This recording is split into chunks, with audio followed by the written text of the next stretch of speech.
آخر میں ایک سوال کیا گیا تھا کہ جب قرآن اور حدیث سے تمام عقائد ثابت ہو رہے ہیں یا بہت سے عقیدے ثابت ہو رہے ہیں تو کیا ضرورت ہے کہ ہم عقل کے ذریعے کچھ عقائد کو ثابت کریں؟ اس سوال کا جواب انشاءاللہ ہم آج کے پروگرام میں ضرور دیں گے۔ پہلے اس بات کو یہ سمجھ لیں کہ آپ نے ایک لفظ سنا ہوگا، ایک شہر کا نام سنا ہوگا، یونان۔ یہ روم کا ایک شہر تھا اور یہ یونان بن یافس بن نوح سے وابستہ یا ان سے منسوب شہر ہے، یعنی نوح علیہ السلام کے صاحبزادے تھے یافس اور ان کے صاحبزادے تھے یونان، تو ان کے نام پر اس شہر کا نام رکھ دیا گیا تھا یونان۔ تو اس شہر یونان میں منطق اور فلسفے کا بڑا زور تھا اور یہاں پہ گویا کہ یہیں سے منطق اور فلسفے کی ابتدا ہوئی تھی، اور منطق اور فلسفے کو علوم عقلیہ کہا جاتا ہے کیونکہ اس میں صرف عقل کا استعمال ہوتا ہے، کیونکہ ہمارا قرآن اور حدیث منطق اور فلسفے کی براہ راست تعلیم کے سلسلے میں خاموش ہیں۔ تو جو قرآن و حدیث سے آپ کو مواد حاصل ہوتا ہے یا علم حاصل ہوتا ہے اسے علم منقولی کہتے ہیں، اور جو منطق فلسفے سے حاصل ہوتا ہے اسے علم معقولی کہتے ہیں۔ آپ نے شاید کبھی پوسٹرز وغیرہ میں دیکھا ہوگا کہ کسی عالم کی تعریف میں لکھا ہوتا ہے جامع المعقول والمنقول، کہ یہ علم معقول جو ہے یعنی عقلی علوم اور علم منقول یعنی جو نقل کے ذریعے علم آ رہے ہیں ان کے جامع ہیں، دونوں طرح کے علوم حاصل کیے ہوئے ہیں۔ تو جب بھی علوم عقلیہ کی بات ہوگی تو اس سے مراد منطقی فلسفہ ہے، اور علوم نقلیہ کی بات ہوگی تو اس سے مراد پھر قرآن اور حدیث وغیرہ ہے۔ تو یونان میں چونکہ منطق اور فلسفے کا بڑا زور تھا، تو ایک شخص تھا خالد بن یزید بن معاویہ، یہ وہ پہلا شخص تھا جس نے یونان سے علم منطق اور فلسفہ کو عرب کی طرف منتقل کیا، اور اس زمانے کا جو بھی بادشاہ وغیرہ تھا اس سے اس نے رابطہ کیا اور ان کو عربی کے اندر ڈھالا۔ اب یہ منطق اور فلسفے میں جتنی باتیں بیان ہوتی ہیں وہ عقلی طور پر ہوتی ہیں، لہٰذا یہ خالد بن یزید بن معاویہ یہ علم طب اور کیمیا کا بہت بڑا ماہر تھا، تو اس نے وہ علم منطق اور فلسفہ عام کرنا شروع کیا۔ پھر مامون عباسی کا دور آیا، اس میں بہت زیادہ منطق فلسفے کی خدمت ہوئی، اور اس کا بڑا حصہ حنین بن اسحاق نامی ایک شخص تھا، اس نے یونان سے عرب میں منتقل کیا۔ اب معلوم مسئلہ یہ ہوا کہ قرآن اور حدیث نے بہت سارے عقائد کے ایسے پہلو تھے جن پہ کلام نہیں فرمایا تھا۔ مثلا قرآن میں یہ بیان ہوگا کہ اللہ تبارک و تعالیٰ ایک ہے، وہ حی ہے، قیوم ہے، کبھی تھکتا نہیں ہے، اس کا علم بڑا وسیع ہے،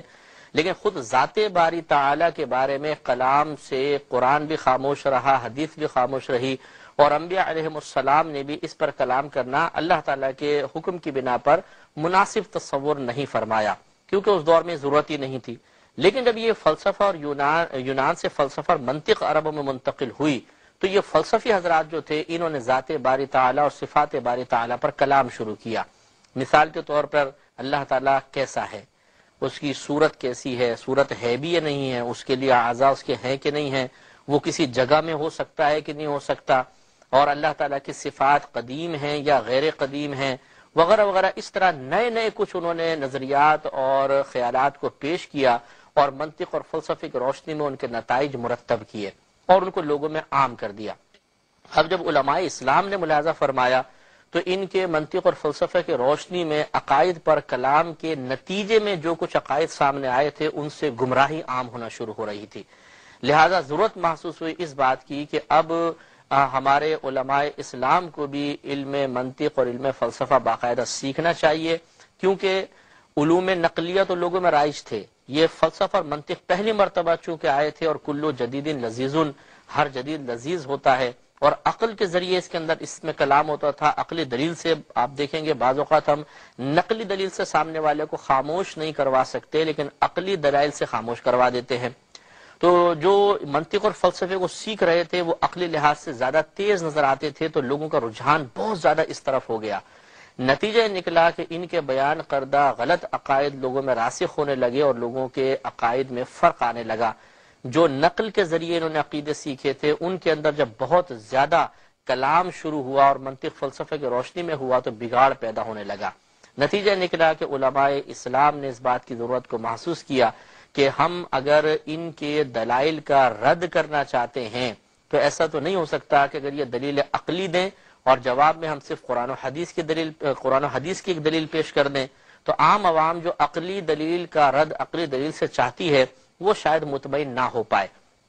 لہذا ضروری ہے کہ ہم بھی علم منطق اور فلسفہ سیکھتے ہیں اور انہی کی زبان میں انہی کی ٹرمز کے ساتھ انہی کی اصطلاحات کے ساتھ پھر ہم ان کا رد کریں گے. چنانچہ علم منطق اور فلسفہ باقاعدہ سیکھا گیا اور پھر جو اعتراضات ذات باری تعالیٰ پر، صفات باری تعالیٰ پر یا آخرت کے سلسلے میں جو عقلی لحاظ سے انہوں نے اعتراضات قائم کیے تھے کہ جسم دوبارہ نہیں بن سکتے ہیں، اللہ تبارک و تعالیٰ کیسے لوگوں کو اٹھائے گا، یہ ہو ہی نہیں سکتا کہ جسم اگر جیسے ہمارے نزدیک جب انسان کو قبر میں رکھا جاتا ہے تو پورا جسم اس کا ختم ہو جاتا ہے، لیکن ریڑھ کی ہڈی کا ایک باریک سا ذرہ ایسا ہے جو مزید تقسیم کو قبول نہیں کرتا، جس کو اصطلاح میں جزء لا یتجزا کہتے ہیں،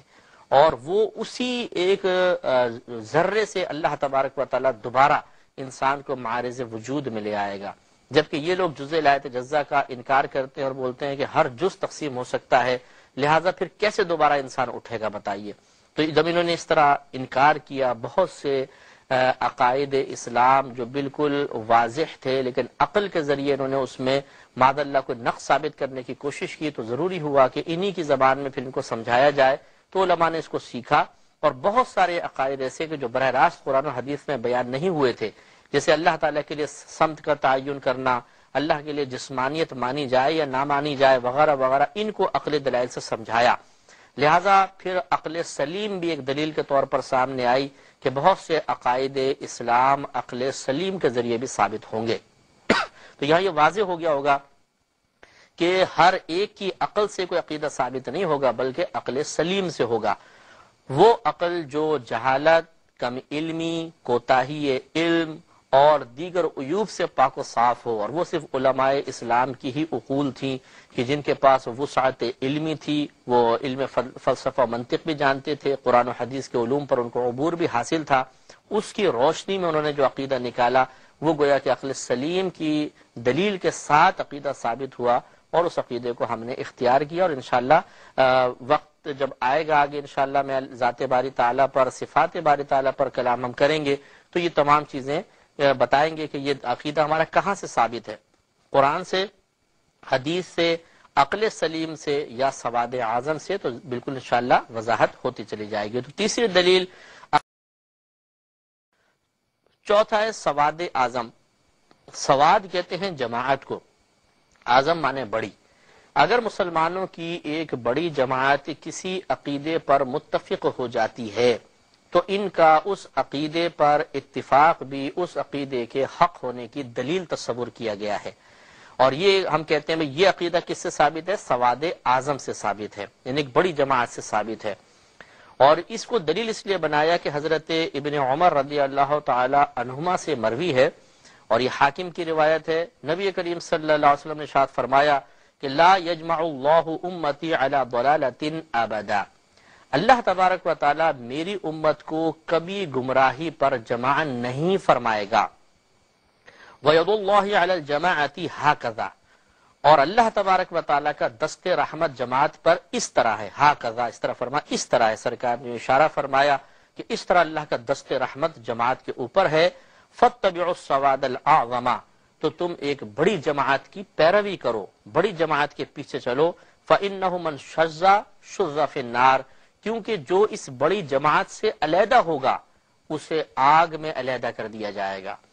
تو یہ نص صریح ہے اس بات پر کہ اللہ تبارک و تعالی اس امت کو کبھی بھی گمراہی پر جمع نہیں فرمائے گا، اور خصوصاً عقیدے کے اعتبار سے گمراہی یہ کبھی بھی نہیں ہو سکتی ہے. لہٰذا وہی عقیدہ درست تسلیم کیا جائے گا کہ جس پر مسلمانوں کی ایک بڑی جماعت قائم ہوگی، اور